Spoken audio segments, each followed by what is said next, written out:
Merhaba. This is my friend Mutlo. She's the one who in charge in cooking.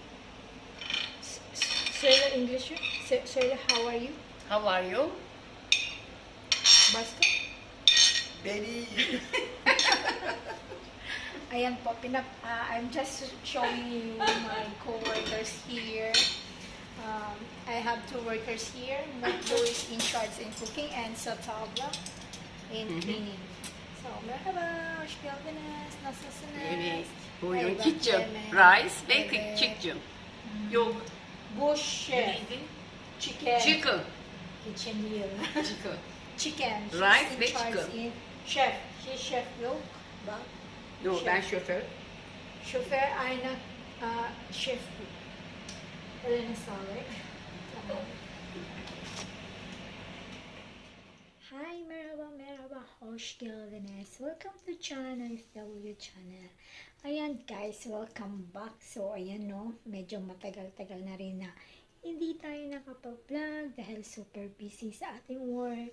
So ayan, welcome back po mga guys. So, pag-usapan lang natin ngayon yung i-share ko lang ngayon is yung buhay OFW kapag meron tayong kasama sa bahay na mga not Filipino but siguro sa ibang lahi na rin kasi hindi naman lahat Pilipino ang kasama natin pero hindi din kasama mga ibang lahi kaya let's go guys, watch my video. So ayan guys, magcha-chai muna tayo. Ito yung Turkish tea, traditional Turkish tea dito sa Turkey. Ayan.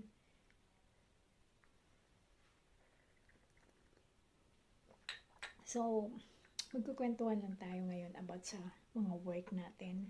Siyempre, dahil nga sa nabanggit ko kanina na mahirap kapag may kasama tayong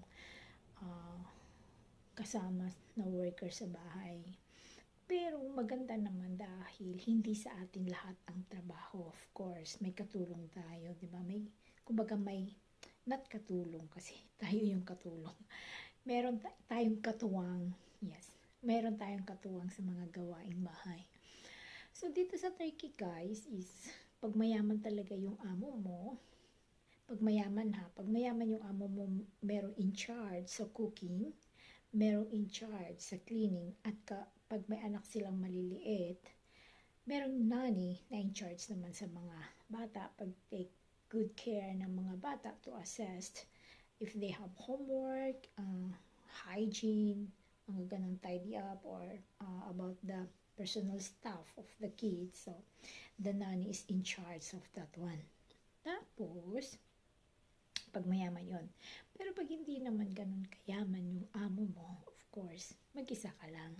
Kagaya dun sa Hong Kong na mag-isa lang kami sa isang bahay.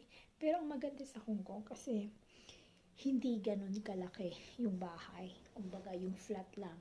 Sabihin natin 3 rooms, 4 rooms, pero ang liliit ng itong itong room ko dito ngayon sa Turkey.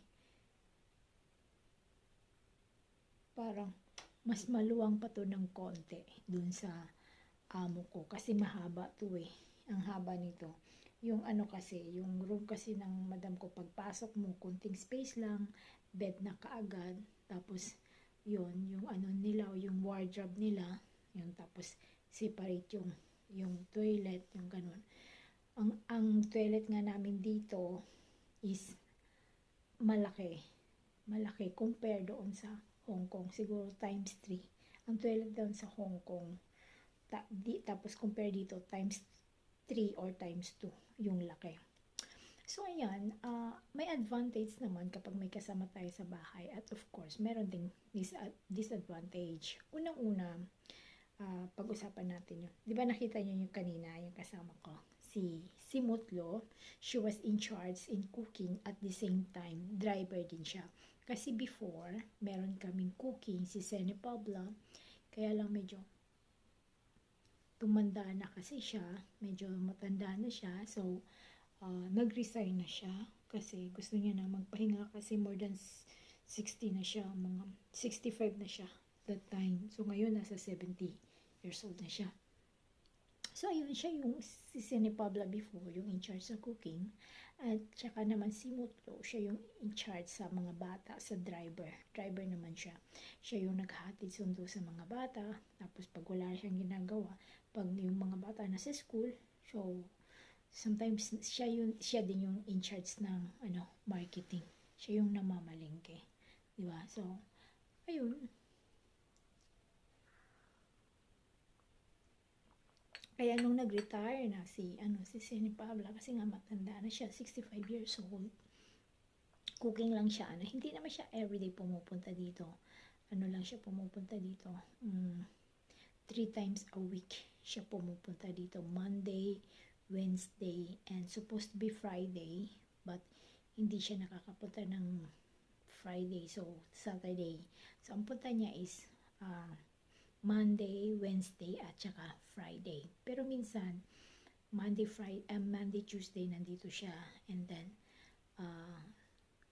Thursday, and then Friday. Minsan, 3 times a week or 4 times a week. Ganun siya.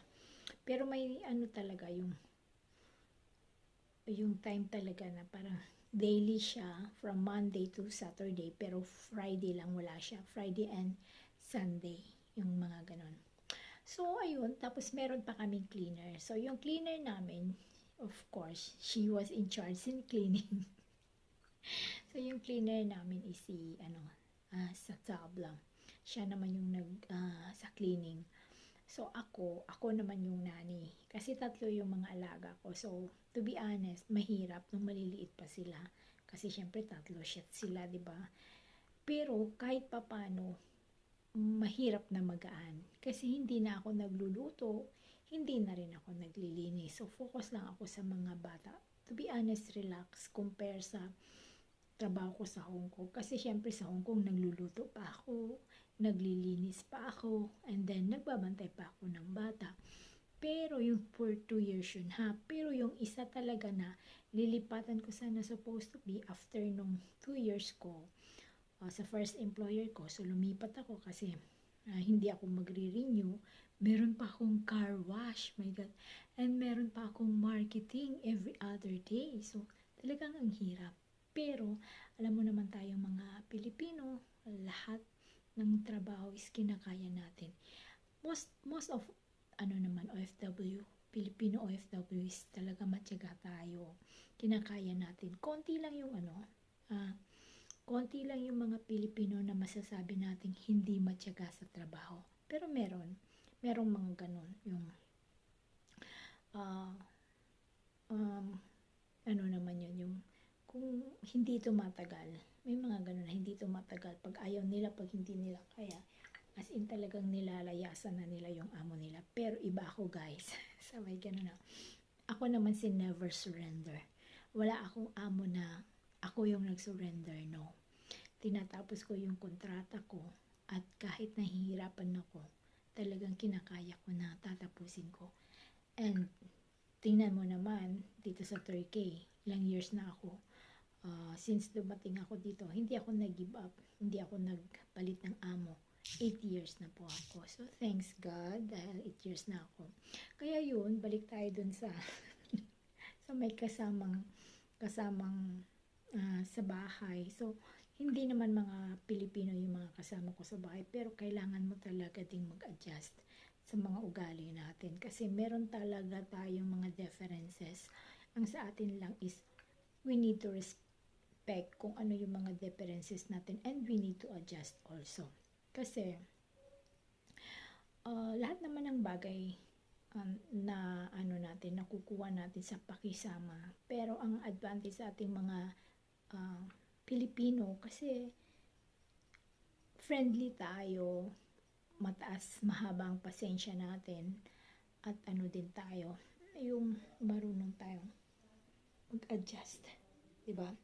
So, yun, ang advice ko lang is, ingat, kasi, lalo na pag ibang lahi ang mga kasama mo, ingat talaga, wag mo talaga ibigay yung trust mo sa kanila. Kahit nga mga sa Pilipino, kapwa natin Pilipino, ingat din. Kasi marami akong mga kilala na yung mga kapwa Pilipino pa nila na kasama sa bahay, nilalaglag sila. It means sinisiraan sila, mga ganon. So, merong misunderstanding, it's normal. Ako nagka-misunderstanding din ako yung nakita nyo kanina, si Mutlo. May misunderstanding kami. Kaya lang, ako naman yung tipong hindi ko pinapatagal kung may misunderstanding man kasi inisip ko na normal lang yan. Kasi magkakasama talaga tayo sa bahay at we need to adjust talaga. So, ayun lang ang advice ko na maging anong lahi man yan, yung mga magkakasama natin sa bahay. Kasi yung mga kasama ko dito is mga Turkish. So, mas matagal na sila sa akin dito. Mas sila sa amo ko. Kasi, alam nyo, yung cleaner namin, more than 30 years na siya dito. Kasi, since bata pa siya, yung anak niya, yung panganay niya is 30 plus na. Tapos, nung nandito siya is isa pa lang yung anak niya. Tapos, ngayon, dalawa kasi yung anak niya. So, 30 plus na yung anak niya. Ngayon kasi 50 plus na siya. So, maliit pa yung mga anak niya, nandito na siya eh. So, kagaya niyan, marunong lang, mabait din naman yung amo ko. Kahit pa paano, merong misunderstanding, may argue, pero hindi pinapatanggal. Tapos yung cook naman namin kanina, si Mutlo, matagal na rin siya dito. Kasi nung dumating ako dito sa amo ko, na siya, more than 5 years, I think 6 years siya nung nandito na ako, 6 years plus 8 years kasi 8 years na ako. So 14 years na siya. O di ba?